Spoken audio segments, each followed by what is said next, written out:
Ouais. Oh non. T'es sérieux là? Ouais, mec.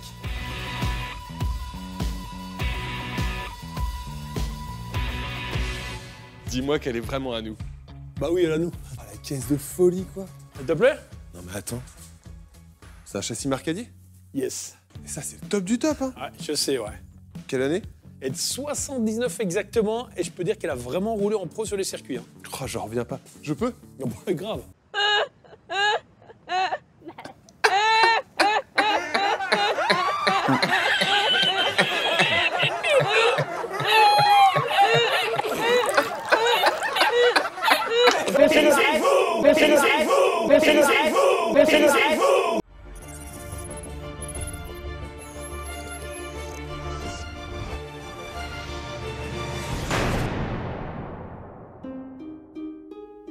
Bonjour à tous, cette jolie petite Marcadier toute jaune qui semble tant émouvoir notre grand dadé dans Wheeler Dealer France, je vous en parle tout de suite.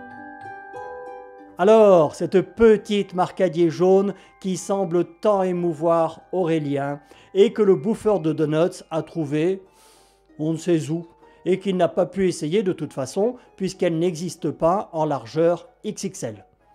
On nous parle d'une Formule 2, alors qu'à ma connaissance, ces moteurs Renault Gordini étaient des 1600 cm3 et qu'en Formule 2, ils utilisaient des 2 litres.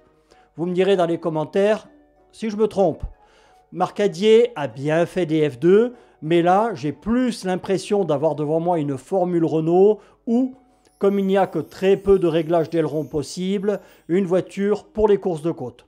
Je ne m'attarderai pas sur le jeu d'acteur exceptionnel de nos deux protagonistes, ni sur les infos données par Aurélien en mécanique, qui sont souvent intéressantes pour des néophytes, je n'ai jamais dit le contraire.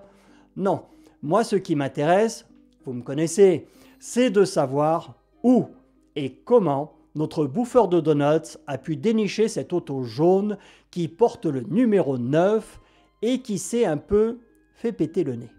Ouais. D'où elle peut venir cette auto? Mais attends, est-ce que parmi les 2 ou 3 photos de mon dossier KGB FBI sur Aurélien, il n'y en aurait pas une petite qui montrerait cette auto dans son garage? Ça serait un sacré coup de bol quand même. Ah ah, planquée là derrière au fond, elle y ressemble un peu celle-là, non? T'aurais pas une photo où on la voit mieux? Ah, et ben voilà! Si tu enlèves l'autocollant du garage d'Aurélien et la laves un peu, elle lui ressemble drôlement, non? Donc, bien sûr, mais ça vous le saviez avant même que j'ai l'idée de faire la vidéo, l'auto appartient au garage d'Aurélien, elle a eu droit à une grosse révision et remise en état cosmétique dans l'émission, il n'y a eu ni achat ni revente et elle est toujours dans son garage. Surprenant, non? Alors, pour ceux qui me disent « Ouais, on s'en fout, ça change quoi ?» Ben, premièrement, vous avez vu, je le fais bien, le ben, hein? Donc, premièrement, ça nuit aux garagistes honnêtes en faisant croire aux néophytes que tu peux faire de la mécanique avec 3 outils pour 3 francs 6 sous sans même salir ton t-shirt. Et aussi qu'il est très facile de trouver pour presque rien des pièces qui sont en réalité totalement introuvables. D'ici la fin de l'année, je vais faire 1 ou 2 autres vidéos, dont une qui me tient particulièrement à cœur sur les dessous des chaînes YouTube automobiles, car c'est un véritable panier de crabes qui sont prêtes à tout accepter et tout faire, oui, tout.